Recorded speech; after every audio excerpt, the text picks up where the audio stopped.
Donc,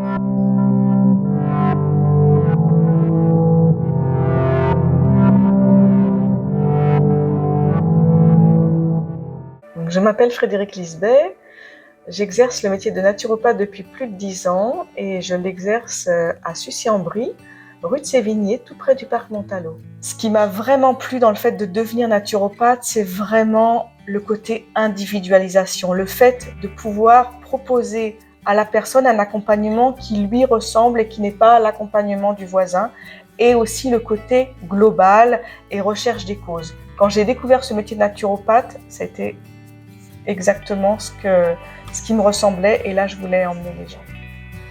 Donc je l'exerce dans un cabinet qui est attenant à ma maison.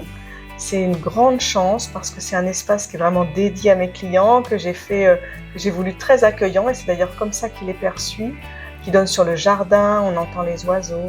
C'est vraiment un espace agréable, et pour moi et pour les clients qui viennent me voir.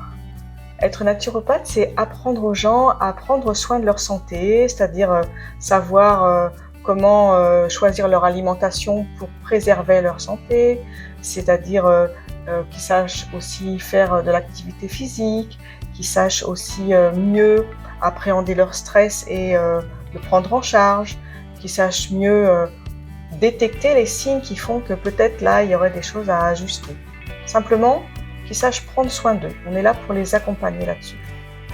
Le premier outil en naturopathie, c'est l'alimentation. C'est vraiment la première technique parce qu'on est fait de ce qu'on mange, et vraiment, c'est important que l'alimentation, elle apporte à la fois tous les nutriments et à la fois qu'elle ne charge pas trop le corps aussi. Donc, on va vraiment avoir un équilibre entre ce que ça apporte et puis ce que ça ne risque pas de surcharger.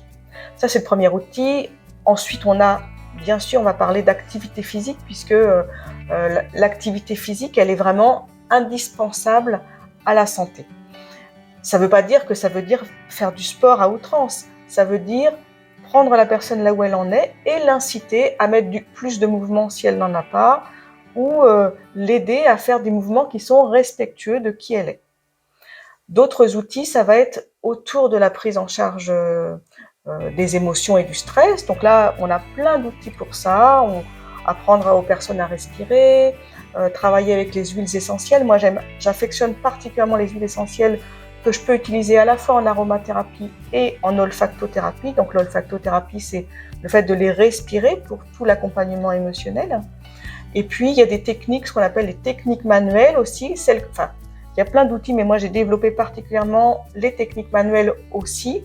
Le massage, avec différents types de massages pour amener les personnes à simplement libérer leur tension, peut-être aussi libérer l'émotionnel.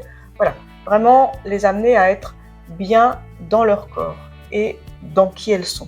Alors, dans ma spécificité de naturopathe, ce qui me caractérise, c'est vraiment l'accompagnement émotionnel, parce que moi-même, je suis très sensible, je sais à quel point les émotions peuvent nous aider ou au contraire nous entraver, et j'ai vraiment développé toute une palette d'outils pour permettre un accompagnement émotionnel en individuel, en groupe, voire même en entreprise. Et dans ces outils-là, il y a l'olfactothérapie qui est un vrai outil qui va consister à venir faire sentir des huiles essentielles à la personne pour lui permettre peut-être de se reconnecter avec des espaces peut-être d'elle-même, des espaces ignorés parfois, et puis venir libérer ou pouvoir se reconnecter à des espaces qu'elles avaient un peu oubliés.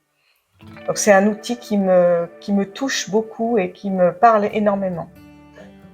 Je crois qu'on peut dire ça, que je suis une naturopathe émotionnelle, et c'est un terrain qui me ressemble et vers lequel j'aime emmener mes clients. Pour me contacter, vous pouvez regarder sur le site Perfactive, où vous pouvez prendre rendez-vous. Sinon, vous pouvez aussi me contacter par téléphone ou par mon adresse mail que vous voyez s'afficher ici.